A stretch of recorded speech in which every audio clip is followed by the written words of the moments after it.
guess that you can tell who's running the country by how much clothes people wear. Who's running the country? Yeah, but you can tell by how much clothes the people wear by who's running. What do you mean? Like some people can afford more clothes on and other people less clothes on?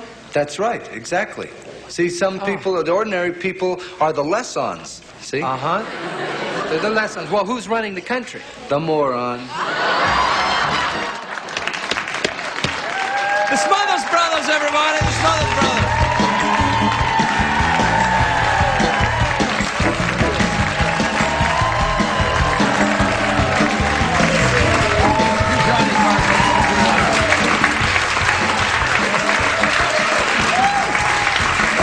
Thank you.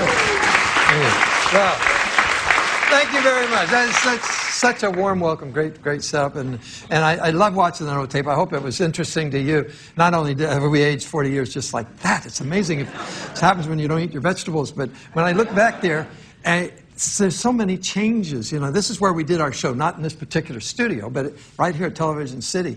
And there's so many changes. When you Well, a come lot back of here. changes. Some of that aren't changes is that the morons are still running the country.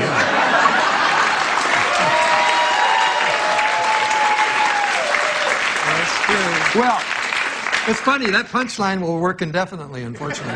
But everywhere, you know, every time we get up in the morning, all of us, we get up, we're not married. We're not married. No, but you get up, you turn on the radio, pick up the newspaper, see, everything is politics. Politics, national politics. It's been going on for, particularly about 4 or 5 years, but I looked up the word politics. Yeah. And I thought it was important. Politics comes from the Greek root poly, meaning many, and ticks, meaning blood-sucking parasites.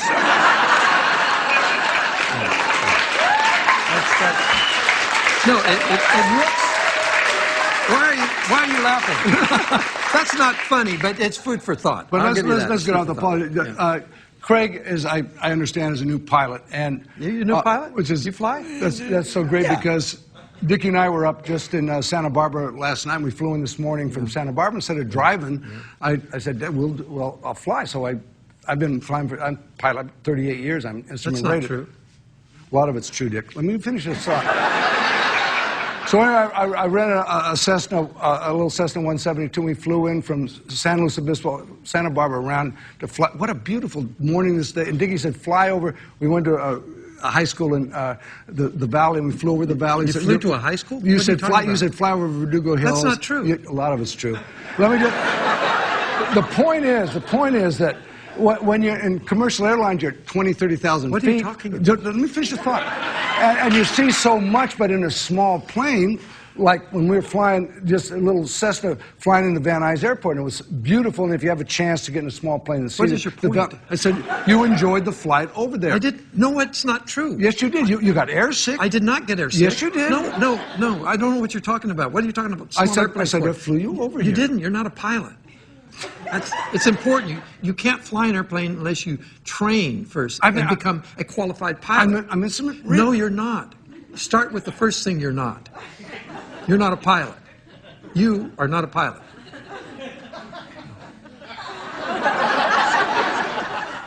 Then why'd you go up with me? So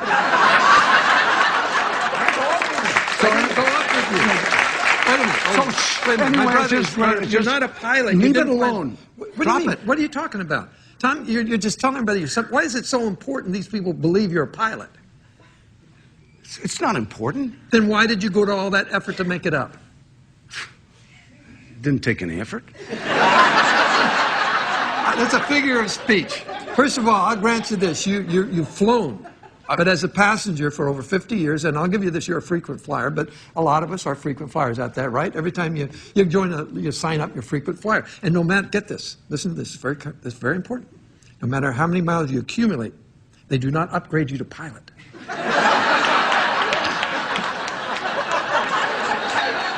Okay, you got me. So I'm not a pilot, but there's a lot of people that aren't pilots. That's right, but why did you come out here and say you're a pilot? What possessed you to come out here on Craig's show and say, oh, I'm a pilot? I don't know, I just didn't recall not being a pilot. You mean you forgot you weren't a pilot? No, I didn't recall not being Well, a what's the difference? between. Yeah, what's the difference? You forget, you recall, you... No, it's the same difference between Alzheimer's and amnesia. Wait a minute, why'd you come out here and lie to everybody about this? I already said I'm not a pilot. No, I said you're not a pilot. I agree with you. Begrudgingly, you admitted it. Why are you kicking a stick with a dead horse? I'm not a Tommy, the phrase is beating a horse with a dead stick, so use it right or leave it alone. The point is, you lied. A what? My brother lied to you, and I want to know why. Why'd you come out here and lie? National policy.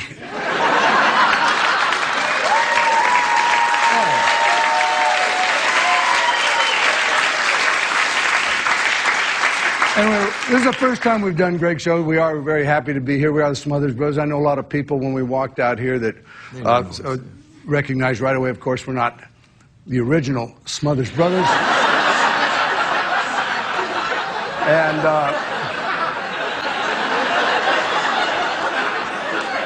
And believe me, those boys would have loved to have been here, but they passed away in 1969. Terrible plane crash. Well, one of them wasn't a pilot. All right.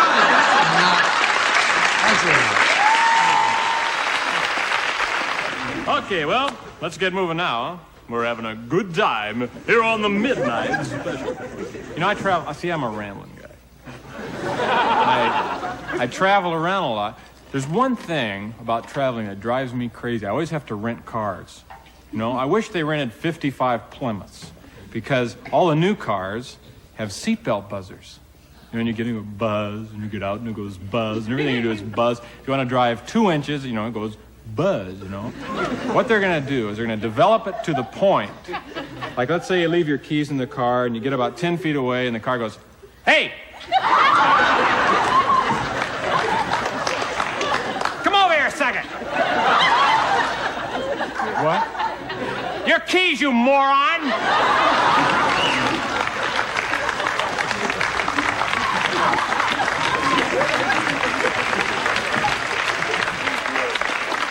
They're gonna have those things everywhere someday, you know? Not enough foreplay. Buzz.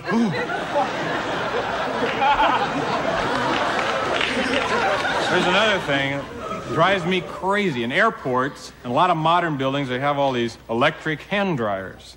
They've installed electric hand dryers, you know, and there's no towels in the place, and it takes about 20 minutes to dry your hands, you know? So you wash your hands and you're all ready to catch a plane, and there's no towel, and you're forced to stand there.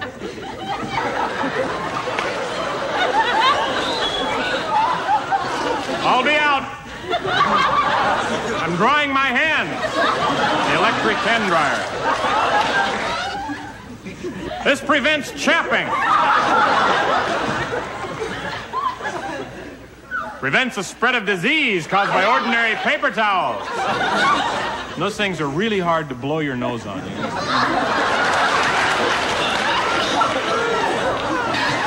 The only thing I can think is you take a hose and you plug into it and put it in your nose.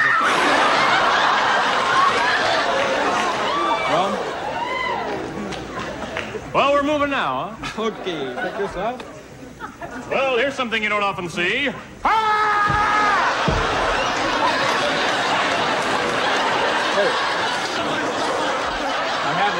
I have this drink. It's just water, but I always like to have it with me because it helps you to look cool, you know? You know, if you're at a party or something, you don't have a drink in your hand, you're like a bozo, you know? You come out and you're going, well, how's it go? What's in? I'm just standing around. But as soon as someone gives you a drink, you know, you go, thank you.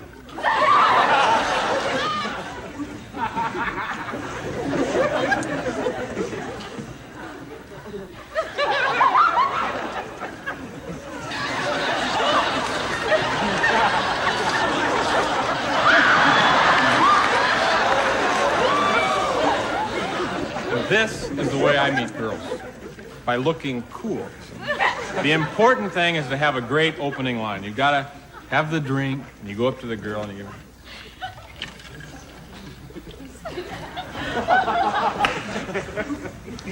Yeah, I make a lot of money.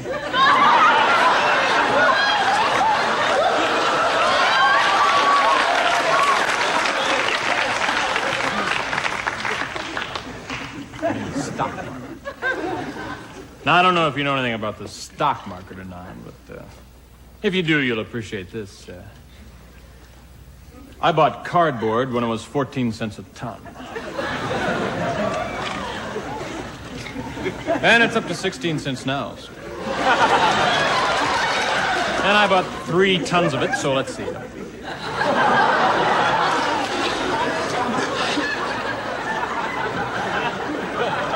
Well, you figure it out. Yeah, I just got me a new car, though, so I'm pretty proud of it. And you know how it is when you get a new car. You can't wait to get out there and get it. It's a prestige car. 65 Greyhound bus.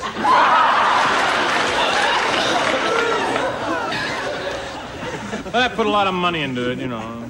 Put a new dog on the side. Greatest thing about it, you know, besides being able to get up to 30 tons of luggage in it, take a girl out and you say, hey, want to get in the back seat? You got like 30 chances, you know?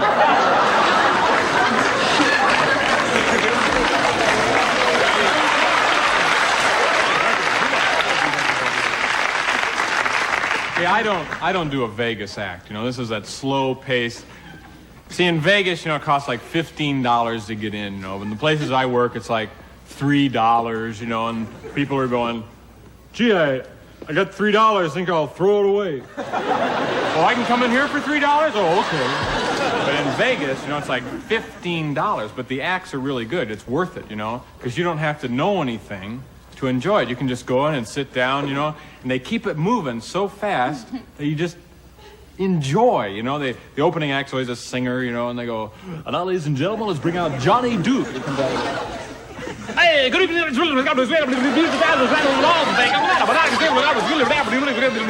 Hotel. And a couple of gallon jokes right now because curtain up, light the light. We got nothing to eat but I. Okay, thank you. Beautiful time. But I can say Sands Hotel. And gambling jokes and a couple more gambling jokes. Because I gotta be me. I gotta be me. Whatever it is. Okay, people down here, but I like Sammy Davis Jr., personal friend of mine. Okay, Frank Sinatra is a personal friend of mine. And like, because I know Steve Martin is a personal friend of mine. Okay, let's go now. I do a little dance routine for you. Here we go.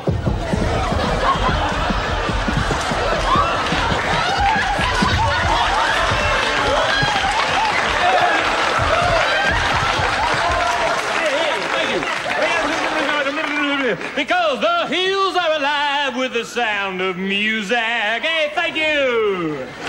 Thank you very much. Thank you.